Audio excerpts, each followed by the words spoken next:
আপনারা সবাই পতাকা নিয়ে আসবেন, বাঁশের লাঠি নিয়ে আসবেন। আমাদের নিরাপত্তার দায়িত্ব আমাদেরকে নিতে হবে। আসসালামু আলাইকুম সবাইকে। দেশের অবস্থাতে কোথায় যাচ্ছে কিছুই বলা যাচ্ছে না। এখন আসিফ মাহমুদ ভাই যে কথাটা বললো যে আপনারা সবাই বাঁশের লাঠি নিয়ে আসবেন, পতাকা নিয়ে আসবেন, আমাদের নিরাপত্তার দায়িত্ব আমাদেরকে নেওয়া লাগবে। তো সেখানে এটার ইংরেজি কি হতে পারে চলুন আমরা একটু দেখে আসি, এরপরে আরো কয়েকটা বিষয় আমরা জানবো। তো সেক্ষেত্রে আমরা এই সংলাপে যে যে বিষয় জানতে পারি, প্রথমেই যেটা আসবে যে আপনারা সবাই।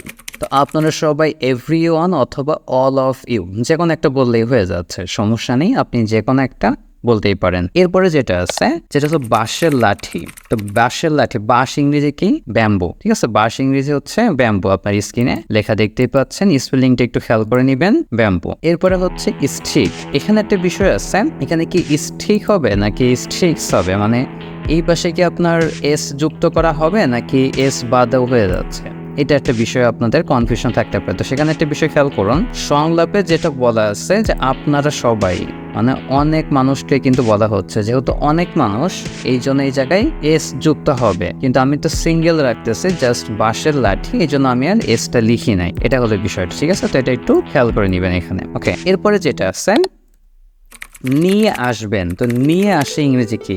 কাম উইথ। উচ্চারণটা খেয়াল করবেন, এই যে সির যে উচ্চারণ আমরা কিন্তু অনেকে ভুল করে থাকি, যেটা আমরা ক দিয়ে বলি, যেমন হচ্ছে কাকের ক, কাওয়া ক, তাই না? তো ওইটা কিন্তু বলা যাবে না, ওই জায়গায় হচ্ছে আপনার উচ্চারণটা, অরিজিনাল উচ্চারণ সেটা হবে খ দিয়ে। ঠিক আছে, স্ক্রিনে লিখে দিচ্ছি, খ দিয়ে কিন্তু উচ্চারণটা হবে খ, খাওয়ার খ, এই উচ্চারণটা হবে খাম উইথ, খাম উইথ। ওকে, তো সেক্ষেত্রে আপনি খাম উইথের বদলে ব্রিং এই শব্দটা ইউজ করতে পারেন। নিয়ে আসে ইংরেজিতে ব্রিং, এইটাও ইউজ করা যায়, কোনো সমস্যা না। এরপরে আরো কয়েকটা নতুন শব্দ আমরা এই সংলাপের মাধ্যমে শিখতে পারছি, যেমন পতাকা। তো পতাকা ইংরেজি কি? ফ্ল্যাগ। জানেন, এটা মোটামুটি আমরা সবাই জানি, পতাকা ইংরেজি ফ্ল্যাগ। এরপরে দেখা যাচ্ছে আরো কয়েকটা, নিরাপত্তা, সিকিউরিটি। সিকিউরিটি, এখানেও কিন্তু দেখুন, আপনি এখানেও কিন্তু সির উচ্চারণ ক দিয়ে কিন্তু করলে হবে না, এখানে সির উচ্চারণটা হবে কি দিয়ে? একটু আগে যেটা বললাম যে সির উচ্চারণটা হবে কিন্তু খ দিয়ে। যদি এটা আর্ট পড়া তো ভালো মতন হয়তো হচ্ছে না, তো যাই হোক, বুঝতে পারছেন তো, খ, খ দিয়ে কি উচ্চারণটা হবে, তাহলে কি হবে? Security, security. ওকে, এরপরে আমরা লাস্ট আরেকটা শব্দ জানবো, যেটা হচ্ছে দায়িত্ব। দায়িত্ব কি? রেসপন্সিবিলিটি। এটাও আপনারা মোটামুটি সবাই জানেন, দায়িত্ব ইংরেজিটা হচ্ছে রেসপন্সিবিলিটি। এইবার আমাদের ওভারঅল যে সংলাপটা, সংলাপের সম্পূর্ণ ইংরেজিটা তাহলে কি হতে পারে? স্ক্রিনে খেয়াল করুন, আমাদের সংলাপটা আগে একটু আমি বাংলায় বলি।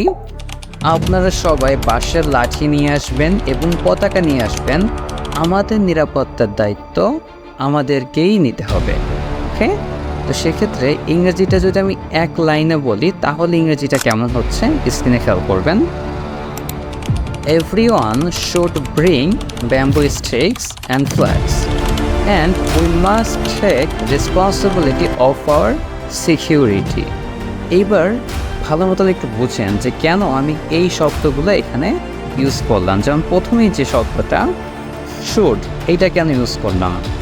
শুডের বদলে দেখা যাচ্ছে এভরিওয়ান উইল, এইটাও তো হয়তো ইউজ করা যেত। এখন হ্যাঁ, এটা ফিউচারে করা হচ্ছে, আপনি উইল শব্দ ইউজ করতে পারেন, বাট এই জায়গায় কিন্তু আপনি একটা বাধ্যতামূলক একটা কাজ করা কিন্তু হয়ে যাচ্ছে। মানে উইল শব্দটা অনেকটা এমন জায়গায় আসে যে আপনি এটা করলেও হচ্ছে, না করলেও হচ্ছে, মানে কোনো বাধ্যবাধকতা এই জায়গাটায় নাই, এমন একটা জায়গায়। কিন্তু শুড মানে একটা এক প্রকার বাধ্য করা হচ্ছে আপনাকে, কি এক প্রকার বল প্রয়োগ করা হচ্ছে, এক প্রকার জোর দিয়ে বলা হচ্ছে, এই জন্য শুড শব্দটা এই জায়গায় appropriate. Okay, everyone should bring bamboo sticks. এইটা নিয়ে যদি আপনাদের আরও কনফিউশন থাকে কমেন্ট একটু জানাবেন, মানে আমাদের ট্রান্সলেশন নিয়ে তাহলে প্রোগ্রাম শুরু করবো, যে ট্রান্সলেশনে কখন কোন শব্দটি ইউজ করা হবে, এখানেও একটা রেস্ট্রিকশন থাকে আসলে। তো যাই হোক, এখানে শুড এটা অ্যাপ্রোপ্রিয়েট আছে, কোনো সমস্যা নেই। Everyone should bring bamboo sticks, আমি ব্রিং শব্দটাই রাখছি, খাম উইথ এটা রাখি নাই, যেটা ইচ্ছা সেটা আপনার করলেই হচ্ছে, সমস্যা নেই। অ্যান্ড ফ্ল্যাগস, আচ্ছা এখানে আপনাদের আরেকটা কনফিউশন হতে পারে যে ভাই অ্যান্ডের পরে সরাসরি ফ্ল্যাগস কেন? এখানে তো বাংলায় যেটা ছিল যে পতাকা নিয়ে আসবেন, তাহলে এন্ডের পরে আবার ব্রিং বা কাম উইথ এমন কোনো কিছু বললাম না কেন? এইটা হলো বাংলা বলার সময় আমরা এরকম একটু বলে ফেলি। বাংলাটাও আমি যদি অ্যাপ্রোপ্রিয়েট বলি, এখানে বাংলাটা মূলত হওয়ার কথা ছিল এরকম যে আপনারা সবাই বাঁশের লাঠি এবং পতাকা নিয়ে আসবেন। এই যে নিয়ে আসবেন দেখেন ডবল, কিন্তু এই যে দেখেন উপরেও নিয়ে আসবেন একবার, আবার এই যে নিচেও আমি একটু রাউন্ড করে দিচ্ছি, নিচেও দেখেন নিয়ে আসবেন একবার আছে। তো 2বার নিয়ে আসবেন, কিন্তু বলার কোনো দরকার নাই। এটা আমরা বাংলা কথা বলার সময় বলে ফেলি, কিন্তু ইংলিশটা তো একটু ফর্মাল ল্যাঙ্গুয়েজ, এই জন্য আপনাকে 2বার একই টাইপের শব্দ ইউজ করার কোনো প্রকার দরকারই নাই, এই জন্য আমি সিঙ্গেলটাই রাখছি। ওকে, এরপরে যেটা আছে নিরাপত্তার দায়িত্ব আমাদেরকেই নিতে হবে। তো সেখানে কি হচ্ছে, উই মাস্ট টেক, দেখেন নিতে হবে, নিতে হবে, এইটার জন্য কিন্তু ঠেক শব্দটা নিয়ে আসা হয়েছে। ওকে, এরপরে হচ্ছে দায়িত্ব, দায়িত্ব কি রেসপন্সিবিলিটি, যেটা আমরা একটু আগে শিখে আসলাম। এরপরে কি ফর আওয়ার, আওয়ার কি হচ্ছে আমাদেরই, ঠিক আছে, আমাদেরকেই, আমাদের। তো আওয়ার শব্দটা এই জন্য এখানে ইউজ করা হলো।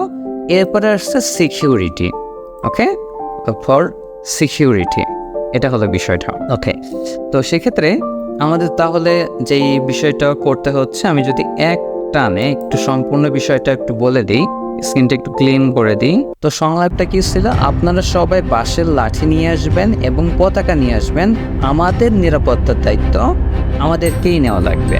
তো সেই ক্ষেত্রে ইংলিশটা তাহলে কেমন দাঁড়াচ্ছে, everyone should bring bamboo sticks and flags and we must take responsibility of our security. এখানে একটা বিষয় দেখুন, এখানে কমা দিয়ে তারপরে অ্যান্ড দেওয়া হচ্ছে, এটা কেন? এটার কারণটা হচ্ছে আপনার এই জায়গায় কিন্তু 2টা সংলাপকে জয়েন করা হচ্ছে, এই জন্য কমা দিয়ে তারপরে আবার অ্যান্ড দেওয়া হচ্ছে, এমন ব্যবহার করা যায়, সমস্যা না। তো ভালো থাকবেন সবাই, আজকে এই পর্যন্তই। আশা করছি বাংলাদেশের সমস্যা খুব তাড়াতাড়ি সমাধান হয়ে যাবে, সেটা যেভাবেই হোক, সরকার পতন দিয়ে হোক বা সরকার পতন বাদেই হোক, আমরা কোনো মৃত্যু চাই না। তবে হ্যাঁ, এক দফা এক দাবি। ভালো থাকবেন সবাই।